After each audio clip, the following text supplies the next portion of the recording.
بسم اللہ الرحمن الرحیم۔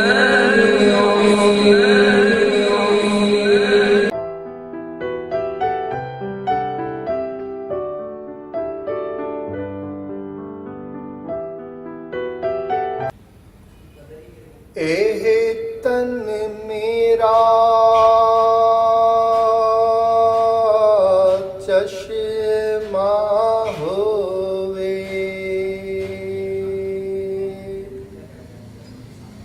تے میں مرشد ویکھ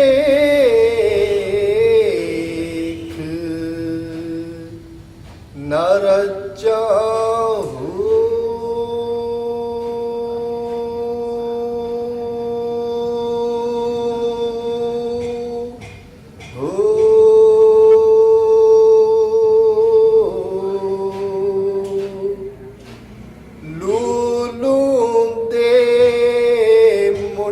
لکھ لکھ چشمہ ایک کھولا ایک کجا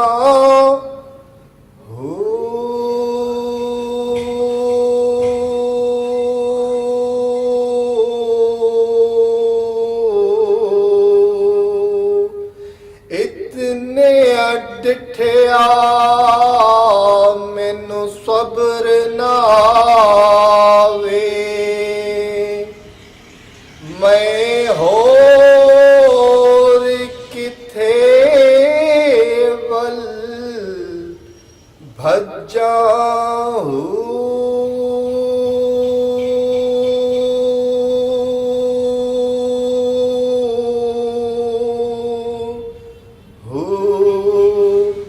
مرشد دا دیدار وے باہو، مینوں لکھ کروڑاں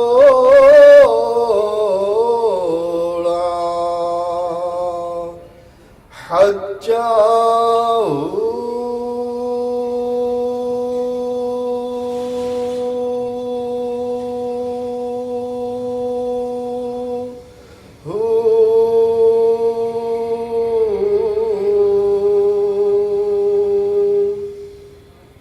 حضرت سخی سلطان حق باہو رحمۃ اللہ تعالی علیہ،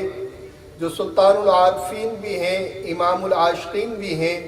اور طالبان مولا پر بے حد شفیق و مہربان بھی ہیں،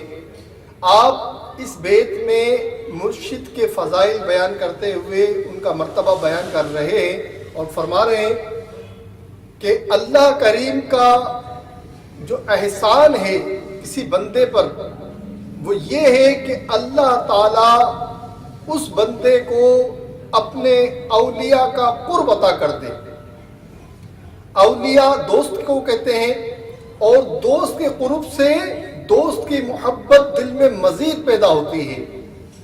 تو حضرت سخی سلطان حق باہو رحمۃ اللہ تعالیٰ علیہ اپنے محبوب یعنی مرشد کریم کے بارے میں ارشاد فرما رہے ہیں کہ اے اللہ کریم، میرے جسم کو سراپا آنکھ بنا دے، اور میرے جسم پہ جتنے بھی بال ہیں، جتنے بھی روئیں تو نے رکھے ہیں، جتنے بھی مسام تو نے رکھے ہیں، ہر مسام کو آنکھ کی شکل دے دے کہ اگر کوئی ایک آنکھ بند بھی ہو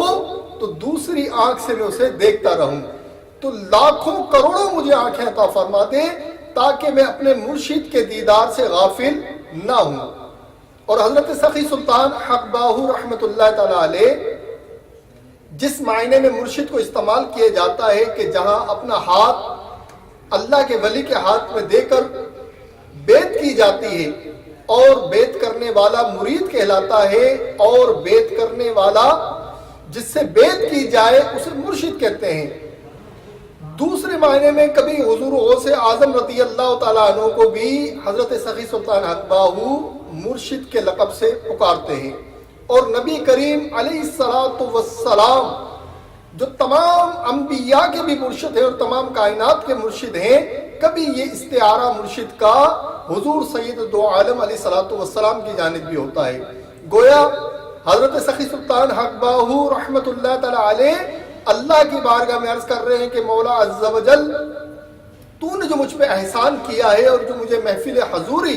اپنے محبوب اکرم صلی اللہ علیہ وسلم کی عطا کی ہے تو میری جسم کو سراپا آنکھ کر دے کہ میں ایک لمحے کے لیے بھی اس محفل سے اوجھل نہ ہوں. اور پھر حضرت سخی سلطان حق باہو فرماتے ہیں کہ میرے مرشد کا دیدار اتنا اعلیٰ اور عرفہ ہے کہ میں تکتا رہتا ہوں. حالانکہ انسانی طبیعت ہے جب کسی چیز کو بہت دیکھا جائے تو طبیعت بھر جاتی ہے، لیکن سخی سلطان فرماتے ہیں کہ میں اپنے مرشد کو رات و دن 24 گھنٹے ہر لمحہ ہر پہر دیکھتا ہوں، لیکن میرا دل نہیں بھرتا کہ مرشد جو اللہ نے مجھے عطا کیا ہے اس مرشد کا مقام کیا ہوتا ہے کہ انسان نفلی حج کروڑوں کرے اس کا ثواب ایک طرف ہے، لیکن جو اللہ کا ولی ہے جو اللہ کا دوست ہے اس کا ایک لمحے کا دیدار اس سے زیادہ ثواب رکھتا ہے. اور یہ ثواب تو میں نے اپنے طور پر لفظ استعمال کیا ہے. سخی سلطان حق باہو رحمت اللہ تعالی علیہ کا جو مقام ہے وہ ثواب سے بہت بلند ہے. آپ تو دید و وصال کے سوا کوئی بات ہی نہیں کرتے. آپ کا تمام کلام پڑھ لیجئے تو تمام کے تمام کلام کا خلاصہ یہی ہے کہ آپ نے جتنی بھی گفتگو کی ہے وہ اللہ اور اللہ کے محبوب اعظم صلی اللہ علیہ وسلم کے دید و وصال سے متعلق کی ہے. اسی کو سب سے بڑی نعمت عظمی کہا جاتا ہے. اللہ کریم ہمیں بھی اس میں سے حصہ عطا فرمائے اور دائمی قربت عطا فرمائے. وما علینا الا البلاغ المبین. ویورز، اگر آپ نے اب تک ہمارا ٹیوب چینل کو سبسکرائب نہیں کیا تو مہربانی فرما کر اسے سبسکرائب کر لیں اور نیو ویڈیوز کی معلومات کے لیے بیل آئیکن کو بھی کلک کر دیجئے. اگر آپ میرے بلاگ پر جانا چاہتے ہیں، میری تحریریں پڑھنا چاہتے ہیں تو بلاگ کا لنک ڈسکرپشن میں موجود ہے، ishrateqbalwarsi.blogspot.com. اسے دیکھ کر وہاں سے آپ میری تحریر کو بھی دیکھ سکتے ہیں.